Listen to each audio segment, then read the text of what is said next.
السلام علیکم ناظرین، آپ دیکھ رہے ہیں زی ایچ نیوز میں ہوں ظہیر احمد۔ ناظرین، گرفتاریوں کے سلسلے، پھر ضمانت اور پھر ساتھ ہی گرفتاریوں کے سلسلے جاری ہیں، اس کے اوپر بات کریں گے۔ اور کیا جہانگیر ترین کو جو لانچ کیا گیا یا دوبارہ سے وہ فیلڈ میں پریکٹیکل اس میں آ گئے ہیں سیاست میں، اس کا اس بار کتنا فائدہ ہوگا، کس کو ہوگا، کیا وہ کوئی جادو چلا سکیں گے یا نہیں، اس پہ بات کریں گے۔ لیکن ان دونوں باتوں پہ جانے سے پہلے دو اہم خبریں ہیں۔ ایک بڑے ہی پی ٹی آئی کے سینئر لیڈر ہیں، میں نام نہیں لیتا، ان کو میں نے کوئی چیز پوچھی اور کوئی کسی چیز کے لیے کہا تو انہوں نے ایک جملہ بولا کہ طوفان کو گزرنے دے، یہ ایک جملہ تھا۔ اور اسی طرح علی زیدی جب مولوی محمود مولوی کو جب اتارا گیا، یا کیونکہ وہ علی زیدی کے اس میں تھے اور علی زیدی نے ان کو معاون خصوصی بھی بنایا تھا اس وقت، ان سے میں نے پوچھا کہ وہ ان کی ٹاک تو آ جائیے، اس ٹاک سے بہت پہلے میں نے پوچھا تقریباً اس سے 12 گھنٹے پہلے کہ کیا آپ بھی جا رہے ہیں اگرچہ بعد میں جس ٹائم تک انہوں نے ٹاک نہیں کی تھی تو کافی چمگوئیاں بھی ہوتی رہی کہ وہ چھوڑنے جا رہے ہیں یا وہ کچھ کر رہے ہیں، تو میں نے ان کو میسج کیا تو انہوں نے جواب دیا آفٹر مائی ڈیتھ۔ یہ ہے دو اہم خبریں جو میں نے آپ سے شیئر کرنی تھی، طوفان گزرنے کی اور یہ دوسری خبر جو ہے۔ دوسری خبر میں پھر ظاہر ہے دن میں آئے وہ علی زیدی صاحب، تو انہوں نے جو ٹاک کی وہ سب کے سامنے۔ اب آتے ہیں جناب گرفتاریوں کی پہلے بات کر لیتے ہیں۔ شری مزاری کو تیسری بار گرفتار کیا گیا ہے، ضمانتیں ملتی ہیں عدالتوں سے، پتہ نہیں انتقام لیا جا رہا ہے یا کیا کیا جا رہا ہے، یا ان کو اپنے مسل شو کیے جا رہے ہیں حکومت کی طرف سے بھی، تو وہ بار بار گرفتاری ہو رہی ہے۔ اب ہر چیز آپ کسی اور پہ ڈال دیں، اس کا یہ مطلب نہیں ہے کہ حکومت اس سے بالکل بری ذمہ ہے۔ علی محمد خان صاحب کی آپ نے دیکھ لی ویڈیو، ان کی ایک آئی اور ساتھ ہی انہوں نے دوبارہ سے ان کی گرفتاری ہوگی۔ پھر ملکہ بخاری کے حوالے سے بھی سنا، علی زیدی صاحب کے گھر کو ہاؤس اریسٹ تھا، ڈکلیئر کیا گیا تھا، لیکن ان کو بھی دوبارہ پکڑ لیا گیا ہے، ان کو بھی دوبارہ وہ سارا کچھ کیا گیا۔ ظاہر ہے ان کی جب ٹاک آئی تھی تو ان کے ساتھ ہی یہ سلوک ہونا تھا۔ کل یعنی کہ منگل کو جو مولوی محمود تھا، تو آج اس چیز کی پکی تھی کہ کوئی اور بھی پارٹی چھوڑ کے جائے گا یا کچھ ہوگا، اس طرح کی خبریں آئیں گی اور آنے والے دنوں میں بھی ہو سکتا ہے۔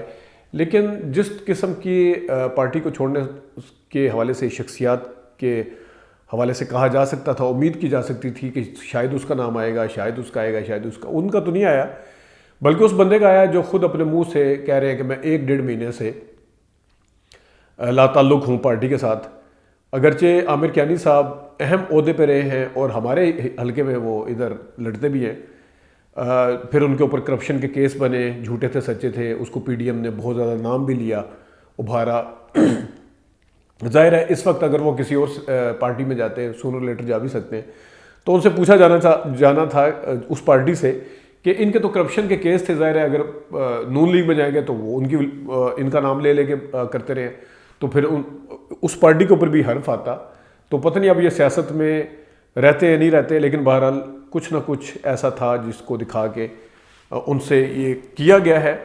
اور جو اہم عہدے ہیں جس طرح فواد چودھری ہیں، اسد عمر ہیں، علی محمد خان ہیں، پھر ڈاکٹر یاسمین راشد ہیں، پھر اور جو ان کی لیڈرشپ ہے، عثمان ڈار ہیں، ان کی طرف سے ابھی تک کوئی اس طرح کا وہ نہیں ہے ان کو گرفتار کرنے۔ کچھ زیادہ تر ان میں گرفتار ہیں اور جو نہیں ہیں وہ بھی بیچارے چھپتے ہوئے پھر رہے ہیں اس وقت۔ لیکن بار بار گرفتاریاں جو ہیں، جہاں کورٹ کو میسج دینا وہاں ان کو شاید اس چیز کے اوپر پریشرائز کرنا بھی ہو کہ پارٹی کو چھوڑ دیا جائے یا جو بھی کیا جائے، لیکن اس قسم کا ابھی تک تو کوئی اس طرح کی نہیں۔ دیکھتے ہیں کہ آنے والے دنوں میں کون کون چھوڑ کے جاتا ہے۔ اب آتے ہیں ہم تیسرا جو اہم نقطہ ہے، وہ ہے جہانگیر ترین کا۔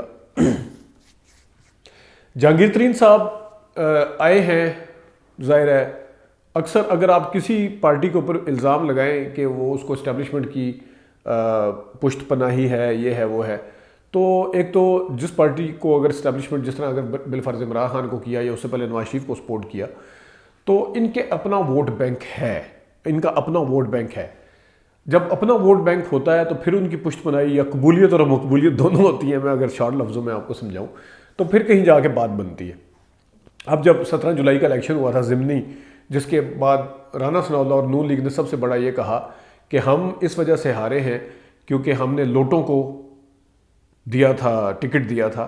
تو اب جہانگیر ترین صاحب کے حوالے سے اگر دیکھا جائے، عمران خان صاحب کو چھوڑ کے گئے ہیں اور ان کے بارے میں جو 2018 میں تھا کہ وہ عمران خان صاحب کے لیے بندے توڑ کے لائے تھے، لیکن میں نے پھر وہی مقبولیت اور قبولیت کا کمبینیشن آپ کو بتایا.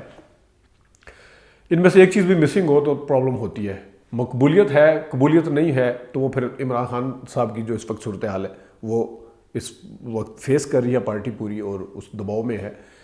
اور اسی طرح قبولیت ہے لیکن مقبولیت نہیں ہے تو پھر وہ شوکت عزیز یا شوکت صدیق، کیا تھا وہ، شوکت عزیز ہی تھا نا جو وزیر اعظم بنا تھا، چودھری شجاعت بنے، پھر وہ پیٹریاٹ بنی، پھر کاف لیگ بنی. کاف لیگ کی پھر عوام میں تھی لیکن اس طرح سے نہیں تھی.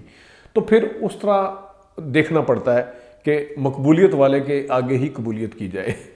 تو اس دفعہ جس طرح میں نے رانا ثناءاللہ صاحب کی آپ کو مثال دی 17 جولائی کے ضمنی الیکشن کی کہ لوٹوں کو ٹکٹ دیا تھا، پھر لوٹوں کے ساتھ جو کچھ ہوا، پھر خود جہانگیر ترین صاحب کے اپنے اوپر کیسز، پھر ان کا جو ایک شہرت اس قسم کی کہ وہ بندے توڑ کے لاتے ہیں.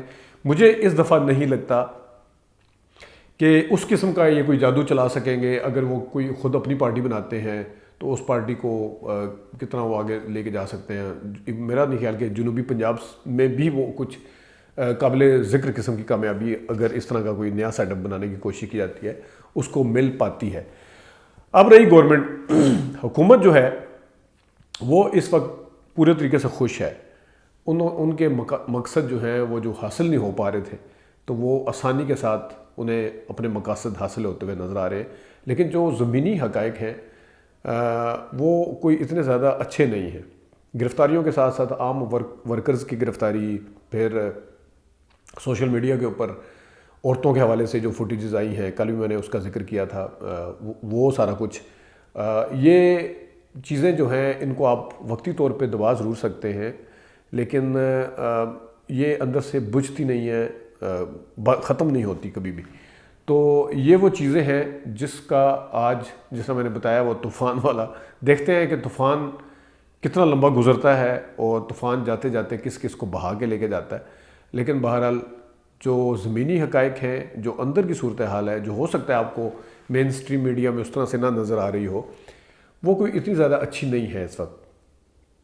اس وقت اگر آپ کہیں کہ کچھ سارا کچھ ایک طرف جھکا ہوا ہے یا جس طرح نظر آ رہا ہے اس طرح ہے، اس طرح نہیں ہے، اس طرح نہیں ہے. کیونکہ میں نے کل بھی آپ کو بتایا تھا سوشل میڈیا لیڈ کرتا ہے ان ساری چیزوں پہ. کیونکہ اب آج کا دن جو شروع ہو چکا ہے جمعرات کا، 2 بجے تک کا ٹائم دیا ہوا ہے. اس کے بعد وہ عمران خان نے بھی اپنے کاؤنٹر جو اس کی تیاری کی، انہوں نے صحافیوں کو بلایا عمران خان صاحب نے اور بتایا کہ یہاں پہ کوئی دہشت گرد نہیں. انہوں نے اپنی تقریر میں بھی آج بتایا، سارا کچھ بتایا. اور عمران خان صاحب نے آج بھٹو صاحب کو بھی تنقید کا نشانہ بنایا. انہوں نے اپنی تقریر میں بتایا کہ بھٹو صاحب جو تھے، نام نہیں لیا انہوں نے، لیکن انہوں نے کہا کہ مجیب الرحمان کے آگے اگر وہ کہہ دیتے کہ میں تمہیں مانتا ہوں تو پھر پاکستان کبھی نہ ٹوٹتا، اور پھر اپنے مقصد کے لیے توڑا گیا. وہ پی ڈی ایم کے ساتھ موازنہ کر رہے تھے کہ کس طرح یہ اپنے فائدے اور وہ مقصد حاصل کرنے کے لیے وہ کس طرح اپنے موقف جو ہے وہ کس کے ساتھ لے کے کھڑے ہوئے. پھر انہوں نے بھٹو صاحب کی مثال دی تھی. اگرچہ وہ بھٹو صاحب کو یہ ہمیشہ تعریف کرتے ہیں لیکن آج پھر انہوں نے تنقید کی. لیکن انہوں نے آج کی تقریر میں جہاں پہ تھوڑا سا مفاہمانہ رویہ رکھا ہے وہاں پہ انہوں نے مذمت بھی اس طرح سے نہیں کی ہے جو ان کے اوپر آ رہا ہے اس وقت الزام. لیکن ظاہر ہے وہ اپنے ورکرز کے حوالے سے بھی انہوں نے بتایا کہ میرا وہ ہے. اور جیسے یہ کل کی پوری ڈیولپمنٹ ہے بندے توڑنے والی، گرفتاریوں والی، اس میں کہیں نہ کہیں شاید مریدکے کا بھی ہاتھ تھا جب انہوں نے اناؤنس کیا کہ ہم جلسہ کریں گے. ظاہر ہے ایک میڈیا ٹاک کی انہوں نے جس میں کافی تنقید کا نشانہ بنایا تھا. تو اس میڈیا ٹاک تو نہیں، 4-5 دن پہلے جو انہوں نے کی تھی، اتوار کو، شاید اتوار کو یا ہفتے کو. تو یہ مریدکے والے جلسے کے اوپر بھی ظاہر ہے جن کے خلاف انہوں نے بولنا تھا ان کو خطرہ تھا کہ دوبارہ سے اس طرح کا ماحول بنانے کی کوشش کر رہے ہیں. تو اسی ٹائم پہ ان کے خلاف کیس، نیب کی پیشیاں، ان کے گھر کے اوپر دہشت گردی وغیرہ کا کہہ کے کریک ڈاؤن اور پھر ان کی گرفتاریاں، ان کے ساتھیوں کی گرفتاریاں، تو جس کی آج ساتھیوں کو لے کے بھی، اپنے جو ساتھی اور ورکرز کو لے کے بھی عمران خان کا جو کنسرن تھا وہ کافی واضح تھا آج کا، اور شاید وہ ورکرز کے گرفتار ہونے پہ یا اپنے سپورٹر ووٹر کے اوپر جو اس وقت مسائل آئے ہوئے ہیں اس پہ کافی پریشان لگ رہے تھے. لیکن دیکھتے ہیں آگے کیا ہوتا ہے. ابھی تک کے لیے اتنی، اپنا خیال رکھیے گا، اجازت دیجیے، اللہ حافظ.